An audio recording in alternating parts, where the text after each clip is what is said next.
to Better Life. Proses perubahan hidup dari cara yang lama menjadi cara yang baru, seperti firman Tuhan perintah dan peraturkan, adalah pasca kebangkitan hidup kita yang sebenarnya. Oke?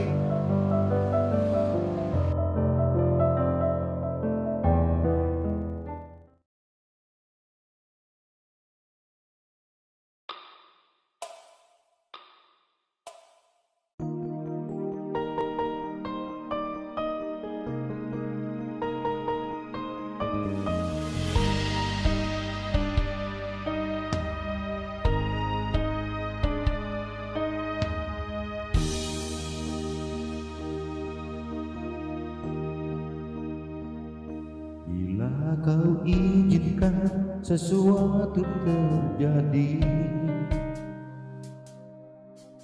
ku percaya semua untuk kebaikanku. Bila nanti telah tiba waktumu, ku percaya kuasamu memulihkan hidupku.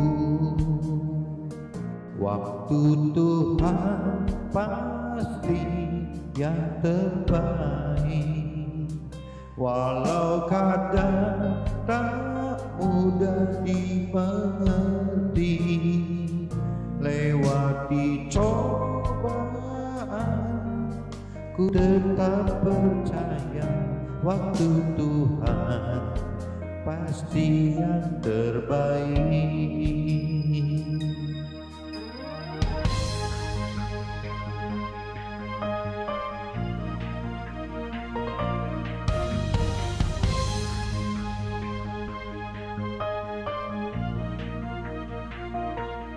Bila kau izinkan sesuatu terjadi, ku percaya semua untuk kebaikanku. Bila nanti telah tiba waktumu, ku percaya kuasamu memulihkan hidupku. Waktu Tuhan pasti yang terbaik, walau kadang tak mudah dimengerti. Lewati cobaan, ku tetap percaya waktu Tuhan pasti yang terbaik.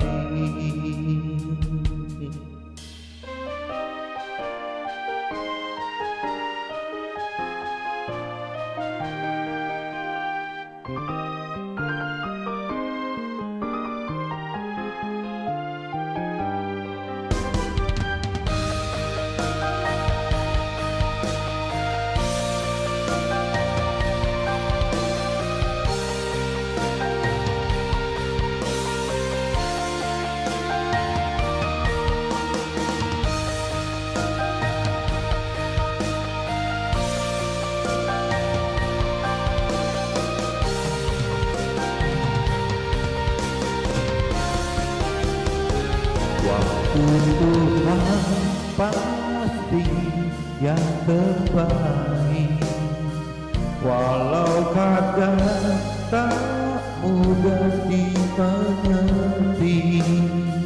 Lewati cobaan, ku tetap percaya waktu Tuhan pasti yang terbaik, pasti yang terbaik, walau kadang tak mudah dimengerti. Lewati cobaan, ku tetap percaya waktu Tuhan pasti yang terbaik. Lewati cobaan, ku tetap percaya waktu Tuhan pasti yang terbaik.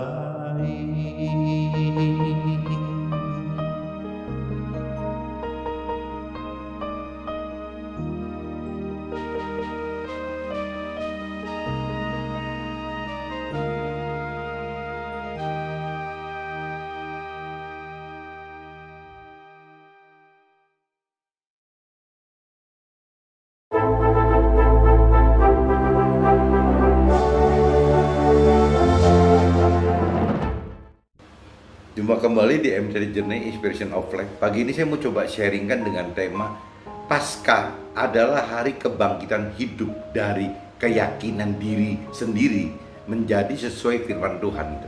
Judulnya itu, jadi Paskah itu kan kebangkitan itu. Cuman banyak orang yang bicara kebangkitan itu, kebangkitan Yesus, kebangkitan Nabi Isa itu jadi akhirnya menjadi keselamatan buat kita sebagai umatnya gitu. Tapi kan sebenarnya apa sih arti kebangkitannya gitu? Ya jelas Paskah berarti kebangkitan. Tapi kalau buat saya, pengertian saya, Paskah adalah ya kebangkitan adalah ya Paskah adalah hari kebangkitan hidup yang dari awalnya hanya meyakini diri sendiri, ya bagaimana sekarang menjadi sesuai dengan hidup yang sesuai dengan perintah dan firman Tuhan. Intinya itu teman-teman, saya coba sharingkan ini gitu. Nah ini saya coba baca dulu teman-teman untuk bisa bangkit gitu, untuk bisa berubah, untuk bisa bertransformasi.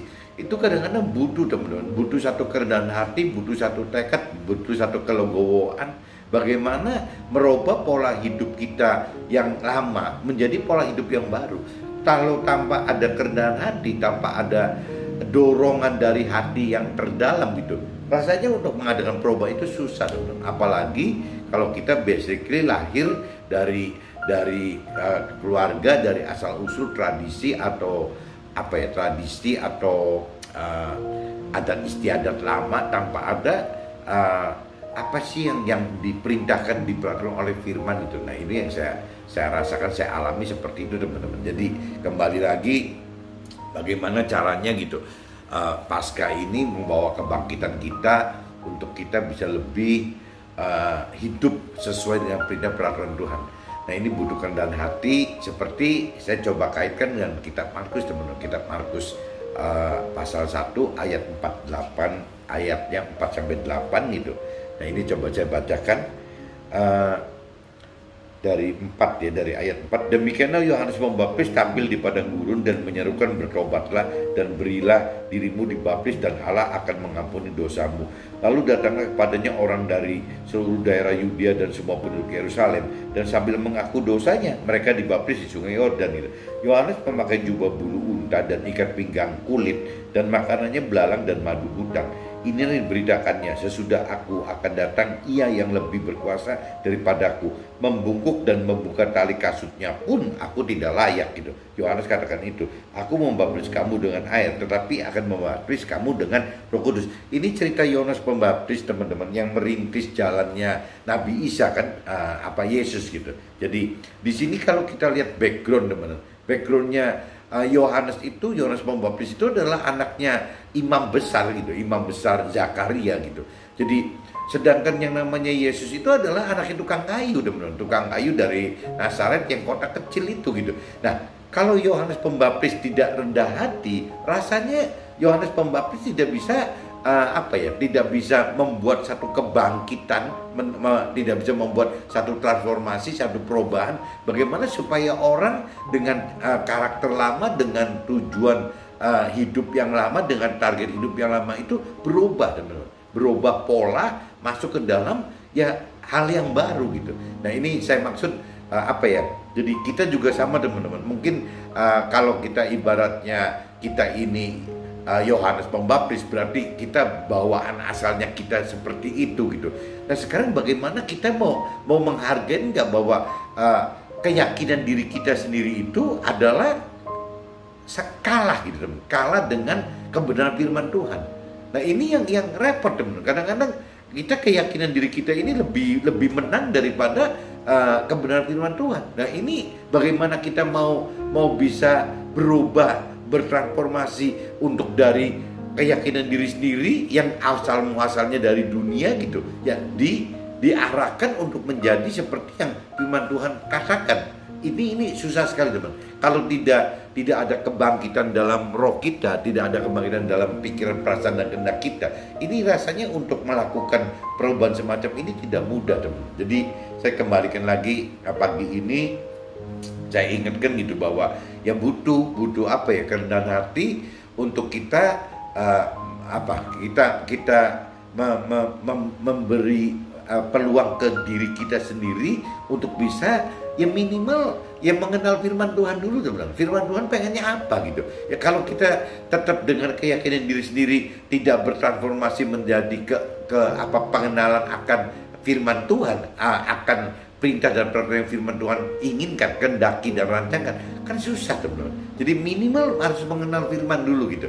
Nah, setelah kita mau mengenal firman, baru teman-teman, setelah kita bersekian waktu belajar untuk mengenal firman Tuhan, di situ nanti akan kita terarah bahwa untuk dapat mengertikan lebih dalam pengertian firman tersebut, ternyata tidak bisa cuma dengan kekuatan diri kita sendiri teman-teman. Jadi nanti kita akan dibukakan oleh Tuhan dengan kita mau mengenal firman Tuhan. Tuhan akan bukakan kita gitu pengertian akan firman Tuhan, di mana pengertian itu ujungnya teman-teman terkait dengan roh Tuhan itu. Bagaimana caranya kita mengartikan firman Tuhan itu harus dari pengertian yang dari Tuhan, hikmat yang dari Tuhan. Hikmat dari Tuhan adalah ya kembali ke roh Tuhan itu. Roh Tuhan yang bisa memampukan kita memberi pengertian apa yang Tuhan maksud terhadap firman-firman yang kita kenal tersebut gitu.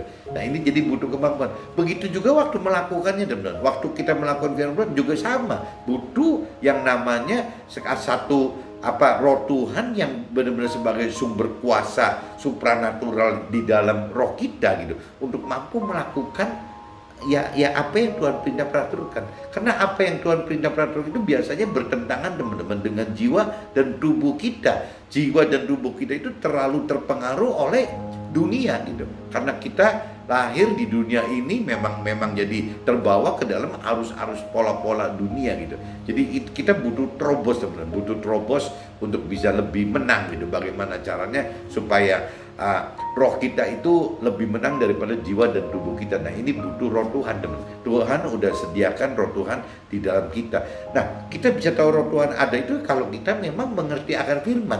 Ya, kita bisa mengerti akan firman kalau Tuhan kasih kemampuan, roh Tuhan kasih kemauan untuk mengerti. Tapi kan mesti diawali dari kemauan dulu gitu. Kemauan untuk ini. Nah, kemauan ini butuh rendah hati. Seperti tadi cerita Yohanes Pembaptis bisa menerima Yesus gitu. Nah, apakah kita juga sama? Apakah kita dengan biasa dengan gaya-gaya keyakinan diri bisa berubah nggak untuk menerima bahwa iya firman Tuhan itu lebih benar daripada apa yang kita yakini sendiri.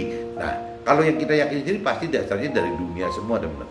Jadi di kitab Markus 1 teman-teman, kitab Markus 1 pasal 1 ayat 48 ini saya cuma cerita bagaimana kita mau merendahkan diri ya terhadap diri kita sendiri, bahwa yang namanya firman Tuhan itu adalah kebenaran yang lebih benar dibanding ya apa yang sekarang kita pegang gitu. Keyakinan yang kita pegang sekarang tanpa dasar kebenaran firman Tuhan itu ya. Kita pegang keyakinan itu benarnya tanpa dasar karena tidak ada kitab suci yang mengatur itu gitu. Kita hanya keyakinan itu hanya dasarnya adalah ya kebiasaan, mungkin kan kebiasaan dari orang-orang dunia, ya tradisi lagi, ya adat istiadat lagi gitu. Biasanya seperti itu, ya kita lakukan seperti itu tanpa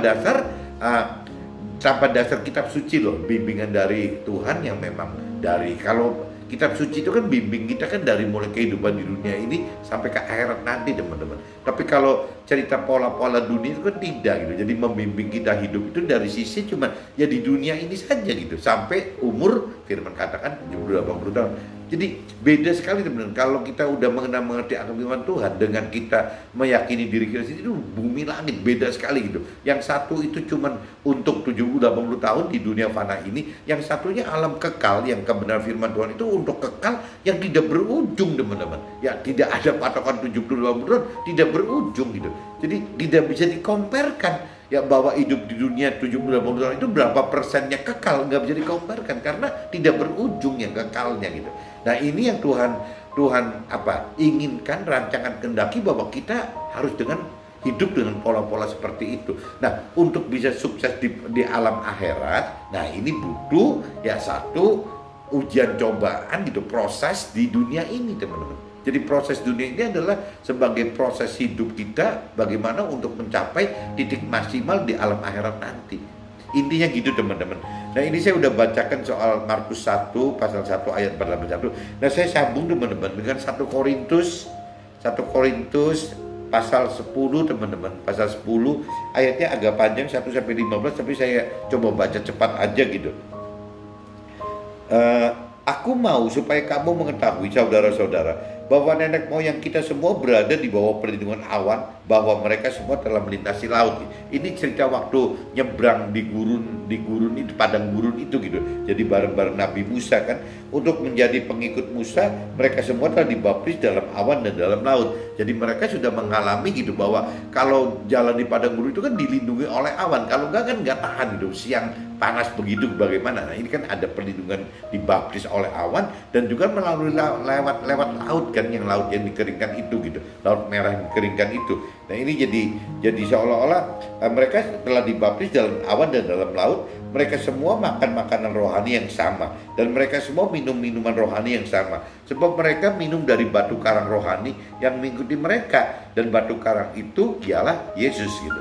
Tetapi sungguh pun demikian, Allah tidak berkenan kepada bagian terbesar dari mereka, karena mereka ditewaskan di padang gurun. Jadi banyak sekali teman-teman orang yang ikut Nabi Musa itu tewas di padang gurun, banyak sekali, bahkan hampir semua gitu. Jadi waktu masuk ke kota yang Tuhan janjikan itu cuman, kalau nggak salah cuma Yosef sama Kaleb aja gitu yang bisa masuk dari generasi tuanya, yang lain generasi muda semua, yang tuanya habis di padang gurun gitu. Selama 40 tahun muter-muter itu habis gitu. Semua itu telah terjadi sebagai contoh bagi kita untuk memberikan kita supaya jangan kita menginginkan hal-hal yang jahat seperti yang telah mereka perbuat. Kenapa sampai mereka ditawasi di padang gurun? Karena mereka dianggap jahat. Kenapa jahat? Karena tidak melakukan apa yang Tuhan perintah peraturkan gitu. Nah ini kita mesti hati-hati teman-teman, dan supaya jangan kita menjadi penyembah berhala sama seperti beberapa orang dari mereka, seperti ada tertulis, maka duduklah bangsa itu untuk makan dan minum, kemudian bangunlah mereka dan bersukaria. Jadi mereka itu parameter hidup itu adalah bagaimana sukacita di dunia ini gitu. Sedangkan yang Tuhan mau kan bukan sukacita di dunia ini, tapi kan bagaimana caranya mencapai alam akhirat dalam kondisi damai dan sejahtera gitu. Beda teman-teman. Kalau sukacita itu mungkin areanya sekitar jiwa dan tubuh saja gitu. Tapi kalau damai sejahtera ini udah areanya dari roh masuk ke tubuh sama jiwa. Jadi beda kelas. Apa ketenangannya, kesenangannya beda kelas gitu. Nah ini janganlah kita melakukan percabulan seperti yang dilakukan oleh beberapa orang dari mereka, sehingga pada satu hari telah tewas 23.000 orang gitu. Dan janganlah kita mencobai Tuhan seperti yang dilakukan oleh beberapa orang dari mereka, sehingga mereka mati dipanggut ular. Dan janganlah bersungguh-sungguh seperti yang dilakukan oleh beberapa orang dari mereka, sehingga mereka dibinasakan oleh malaikat maut.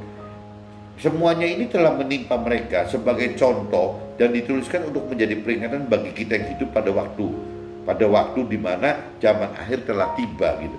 Sebab itu siapa yang menyangka bahwa ia teguh berdiri, hati-hatilah supaya ia jangan jatuh. Nah ini yang ayat 12 ini saya kaitkan dengan keyakinan diri teman-teman. Jadi banyak sekali manusia, kita ini secara tidak sadar yakin dengan diri sendiri sampai ya itu menyangka. Sebab itu kita yang menyangka bahwa kita teguh berdiri, hati-hatilah kita jangan jatuh gitu. Tuhan ingat itu. Nah ini keyakinan diri itu yang bahaya itu seperti itu, bisa beresiko gitu.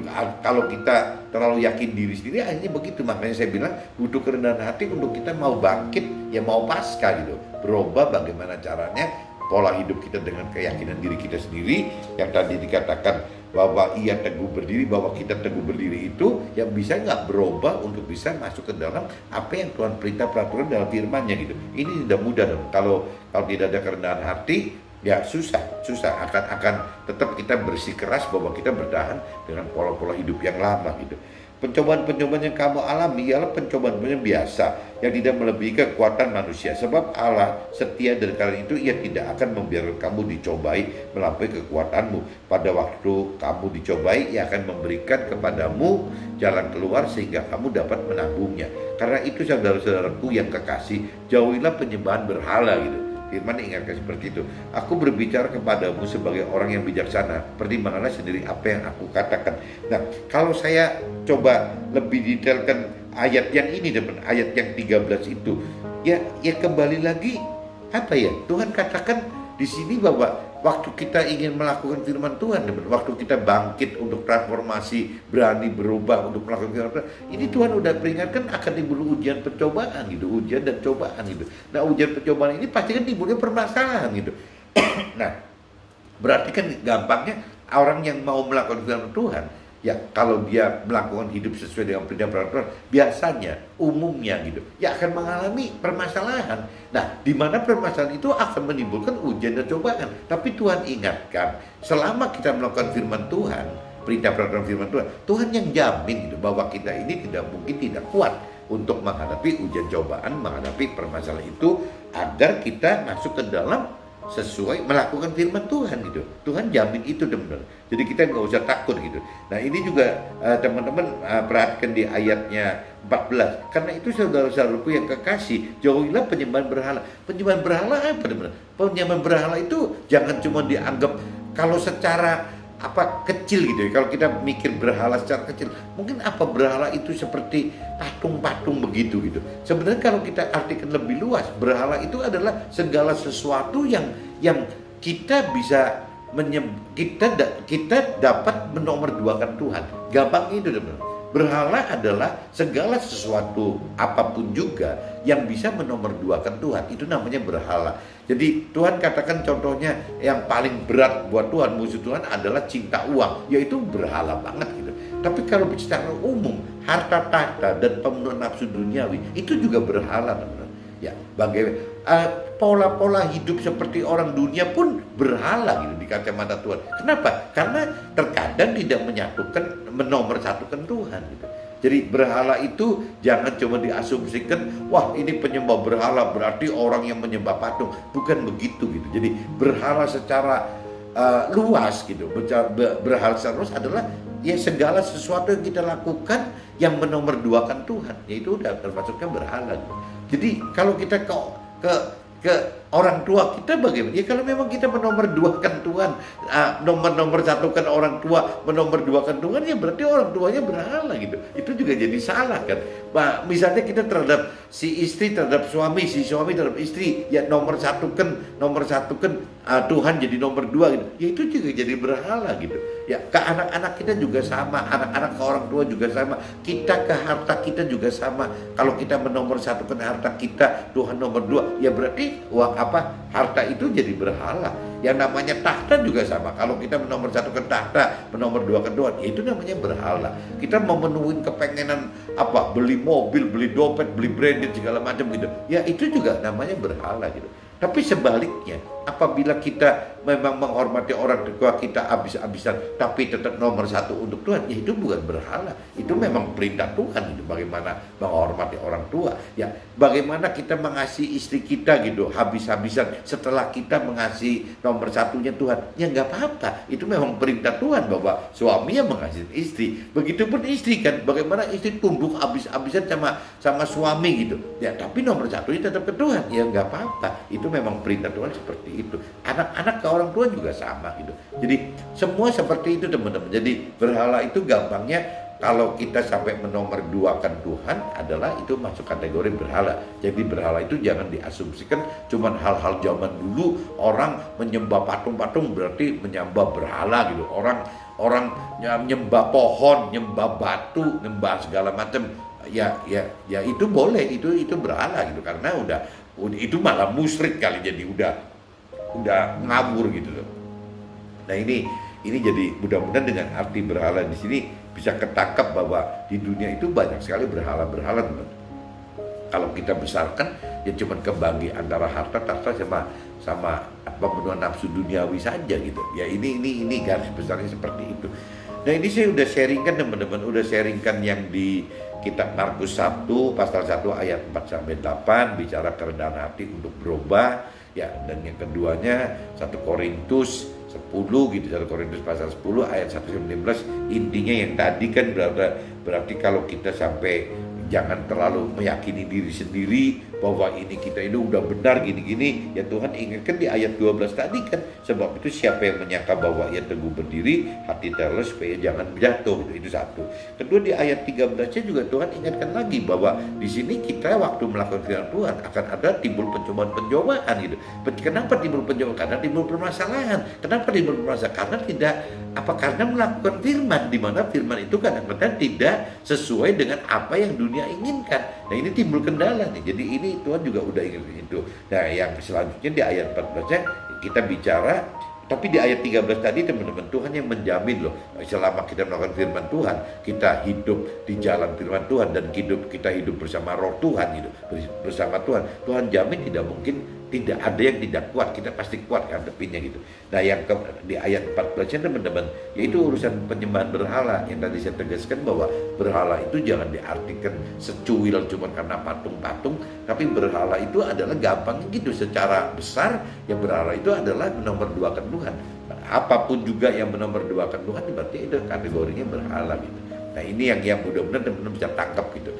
Ini saya udah bacakan teman-teman. Nah, ini saya coba masuk ke dalam sharing saya aja gitu, sharing apa yang terjadi dalam hidup saya, barangkali ada guna untuk teman-teman gitu.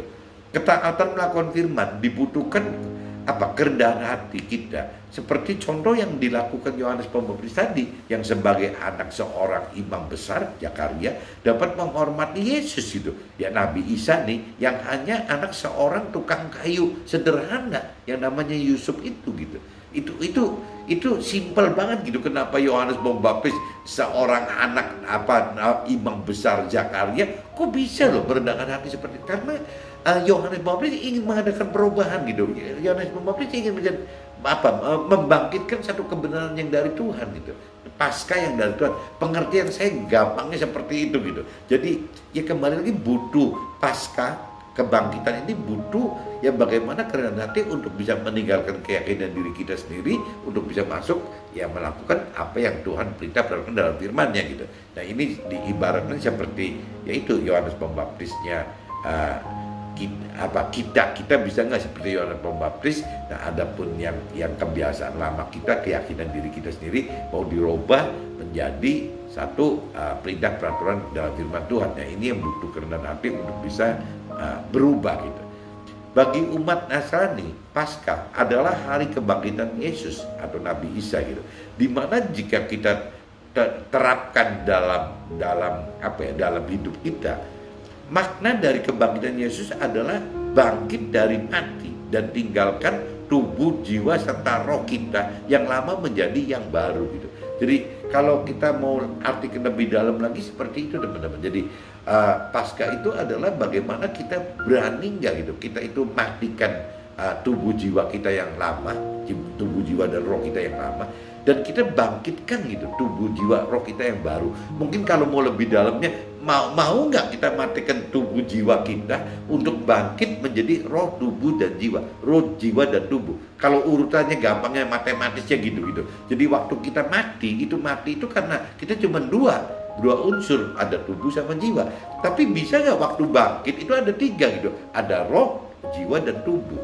Jadi yang Tuhan inginkan itu kan unsur roh ini hidup teman-teman. Jadi bagaimana caranya kita bangkit dengan bangkitkan bahwa apabila kita bangkit dengan kehidupan yang baru, dengan Tuhan, dengan roh Tuhan, ya ini harusnya ada 3 unsur, bukan 2 unsur teman-teman. Orang dunia kan banyaknya 2 unsur, cuman tubuh dan jiwa. Makanya di nyanyi-nyanyian banyaknya jiwa dan raga, jiwa dan raga, jiwa dan raga gitu, jiwa dan tubuh dan jiwa. Ya cuman itu, ya manusia dunia itu parameternya tubuh dan jiwa gitu. Tetapi kalau dari sisi Paskah, dari sisi kebangkitan yang baru gitu, pengertian baru, transformasi yang baru adalah bukan 2 tapi 3 gitu. Bagaimana kita hidup dari roh, di mana di roh ini akan pengaruhi jiwa dan tubuh kita. Tapi kalau di dunia kan nggak ada roh gitu. Jadi ya siapa yang pengaruhi jiwa dan tubuh kita? Ya dunia. Ya dunia ini penuh berhala gitu tuh. Jadi berhala ini yang atur jiwa dan tubuh kita. Tapi Tuhan pengen roh kita yang ngatur. Roh ini dari Tuhan, roh Tuhan itu. Roh Tuhan ini adalah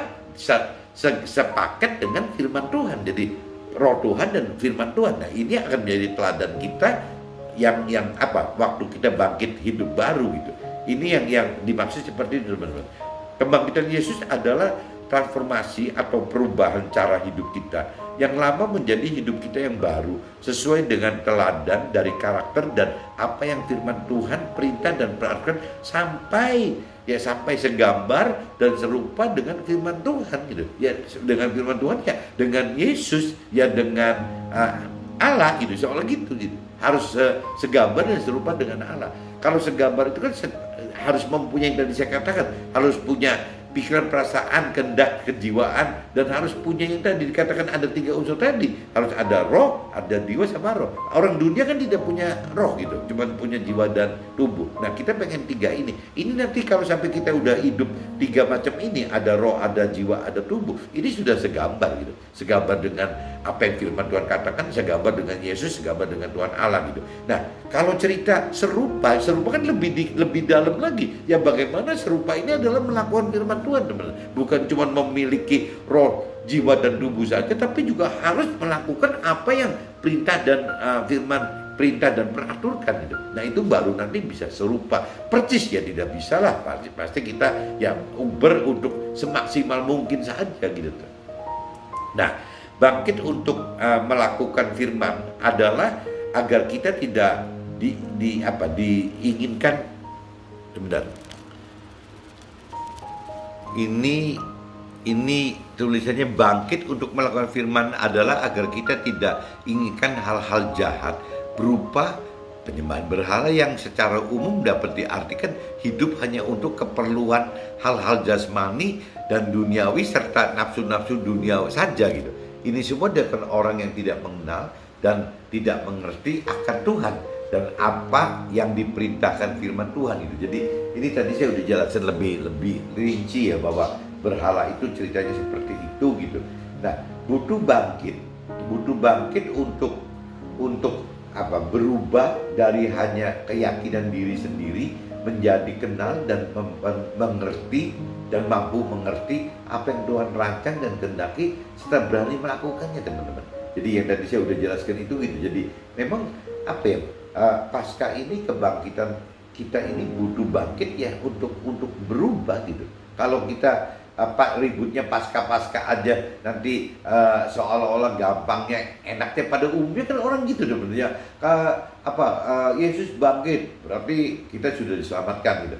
Loh, yang bangkitnya kan Yesusnya gitu, bukan kitanya. Kalau kita bicara kita mau diselamatkan, kita mau bangkit, ya bangkit dengan ya berubah kan gampang gitu. Bangkit dengan berubah dari cara kita yang lama, dari cara meyakini diri kita sendiri saja, yang tadi dikatakan di firman 12 itu dianggap teguh gitu, teguh berdiri, itu kan salah, teman. Ya bagaimana caranya kita berubah untuk bisa masuk ke dalam apa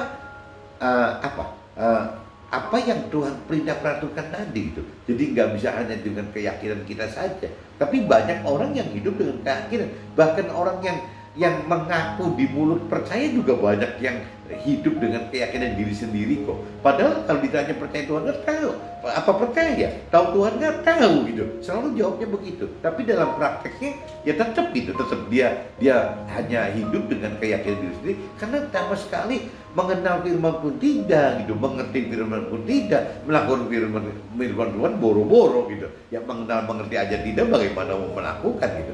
Nah ini yang kita mesti sadarin, bahwa kita jangan sampai kejebak seperti itu, teman-teman. Kita jangan sampai punya keyakinan diri bahwa kita percaya Tuhan kok, ya kita kenal Tuhan kok. Tapi sebenarnya tidak gitu, ya karena pengenalan Tuhan itu tidak harus lewat firman gitu. Kalau kita tidak mengenal firman, berarti kita nggak kenal Tuhan. Jadi kita cuma tahu Tuhan tapi tidak kenal Tuhan gitu. Nah ini yang saya sering banget dengar sharing atau khotbah gitu dari mentor-mentor hari, selalu ngucapinnya begitu loh. Tapi kenapa kok makronya, mayoritasnya, kenapa tetap orang kok dengan keyakinan diri seperti itu loh? Ya kenapa saya nggak ngerti gitu. Banyak sekali gitu keluarga saya, jadi di community saya, di sekitaran saya gitu, banyak orang seperti itu kok. Ya kalau ditanya percaya Tuhan nggak, pasti ngomong percaya kok. Tahu Tuhan nggak, pasti tahu gitu. Problemnya kan dia cuma tahu, tidak kenal, tidak mengerti, dan tidak melakukan firman Tuhan gitu. Dan kalau sampai dia dia sudah mengenal dan berani berlanjut, misalnya dia mau percaya, dasarnya harus kan. Nah kalau dia sudah mau percaya, dia mau mengenal dan dia mau meneruskan lagi untuk mampu mengerti dan mampu melakukan. Nah ini ceritanya baru namanya Paskah gitu. Ada perubahan bahwa dia bangkit dari yang lama menjadi hidup yang baru, dari cara hidup yang lama menjadi hidup yang baru. Jadi ini kebenaran minggu kemarin pas minggu Paskah ini gitu. Jadi temanya saya singgung dengan Paskah. Semoga ada nyambung teman-teman. Jadi teman-teman bisa sadar bahwa banyak sekali WA yang masuk ke dalam handphone saya gitu. Ya isinya ya gitu. Jadi terkesan soalnya Paskah aja udah kita diselamatkan gitu. Saya cuma jawab beberapa WA teman-teman yang dekat gitu. Ya saya cuma jawab, ya tidak semudah itu ya, tidak cuma dengan WA menyatakan bahwa dengan Yesus bangkit berarti kita sudah diselamatkan. Ya kalau kita melakukan firman Tuhan. Kalau kita tidak melakukan firman Tuhan, bagaimana mau diselamatkan? Yang diselamatkan itu kan yang melakukan firman Tuhan. Nah kembali lagi, kalau kita urut dari melakukan firman Tuhan, kalau kita mau melakukan firman Tuhan, nggak mungkin kalau tidak ada Roh Tuhan yang bantu untuk mampu melakukan. Berarti butuh Roh Tuhan. Nah untuk Roh Tuhan ini ada, kita baru bisa mengerti firman Tuhan. Kalau tanpa ada Roh Tuhan, kita hanya mengenal firman Tuhan. Ya kalau kita tidak mengenal firman Tuhan, kita cuma punya keyakinan diri sendiri. Urutnya kalau dari belakang begitu teman-teman. Tapi sampai ini hari sudah tahunan, belasan tahun, puluhan tahun, banyak orang yang terjebak dalam pola seperti itu gitu. Keyakinan diri sendiri, hanya sebatas percaya Tuhan, totally percaya Tuhan, dan ya tahu Tuhan, sudah itu aja. Untuk masuk ke dalam, nggak tahu, kayak ada satu batu halangan gitu untuk bisa masuk ke dalam. Kenapa nggak mau mengenal firman lebih dalam gitu? Kenapa tidak mau mencari hikmat, pengertian lebih dalam akan firman Tuhan? Kenapa tidak berani mencoba untuk melakukan firman Tuhan gitu? Nggak tahu kenapa berhenti di situ gitu. Apakah karena memang firman Tuhan katakan cuma sedikit yang akan dipilih sama Tuhan meskipun banyak yang diundang gitu? Atau bagaimana, saya nggak ngerti. Atau memang ya kelewatan orangnya gitu, ya tidak benar-benar benar-benar tidak totally gitu, tidak totally percaya Tuhan, tidak totally mengenal Tuhan. Ya timbulnya begitu, ya keyakinan diri ada. Nah ini yang kembali ke ayat 12 tadi kan, bahwa sebab itu siapa yang menyangka bahwa ia teguh berdiri, hati-hatilah supaya ia jangan jatuh. Itu firman udah ingatkan loh, jangan sampai teman-teman ada di posisi itu gitu. Saat melakukan firman akan timbul permasalahan-permasalahan dan hadapi ujian serta cobaan hidup sebagai proses kebangkitan atau transformasi atau perubahan karakter dan tujuan serta target hidup kita yang baru. Nah itu yang tadi dikatakan di ayat 13 tadi kan, bahwa pencobaan pun yang kamu alami ialah pencobaan biasa yang tidak melebihi kekuatan manusia. Nah, kenapa di sini pencobaannya? Karena balik lagi, karena melakukan firman Tuhan akan timbul permasalahan. Waktu timbul permasalahan akan timbul pencobaan gitu. Tapi Tuhan di sini jamin bahwa orang yang melakukan firman Tuhan dan menghidupkan Roh Tuhan itu pasti mampu mengatasi, ya nggak mungkin tidak kuat gitu. Pasti kita memiliki kekuatan yang lebih untuk mengatasi pencobaan-pencobaan itu. Ini firman-Nya janji seperti itu gitu. Pencobaan-pencobaan yang kamu alami ialah pencobaan-pencobaan biasa yang tidak melebihi kekuatan manusia. Sebab Allah setia, dan karena itu ia tidak akan membiarkan kamu dicobai melampaui kekuatanmu. Pada waktu kamu dicobai, ia akan memberikan kepadamu jalan keluar sehingga kamu dapat menanggungnya. Ini janji Tuhan loh. Jadi kembali lagi, janji ini berlaku apabila kita melakukan firman Tuhan dan apabila kita menghidupkan Roh Tuhan di dalam kita. Ini input input tambahannya apabila teman-teman tergerak untuk Paskah, untuk bangkit berubah dari pola hidup lama menjadi pola baru. Ya sharing pagi ini mudah-mudahan ada gunanya teman-teman. Mungkin cukup begitu sebenarnya. Jadi saya cuma ingatkan jangan sampai Paskah itu cuma diartikan secara di bibir, di mulut saja, diucapkan hanya gampang begitu. Paskah, kebangkitan Yesus sehingga akhirnya kita diselamatkan. Ya diselamatkan itu benar, tapi melakukan firman-Nya tidak. Kalau tidak melakukan firman Tuhan, biar Yesusnya bangkit juga tetap aja kita nggak selamat. Jadi kuncinya Paskah itu adalah mengingat kita apakah kita sudah bangkit dari berubah hidup dari keyakinan diri sendiri, sekarang belajar hidup untuk melakukan firman Tuhan. Oke teman-teman, see you, bye-bye.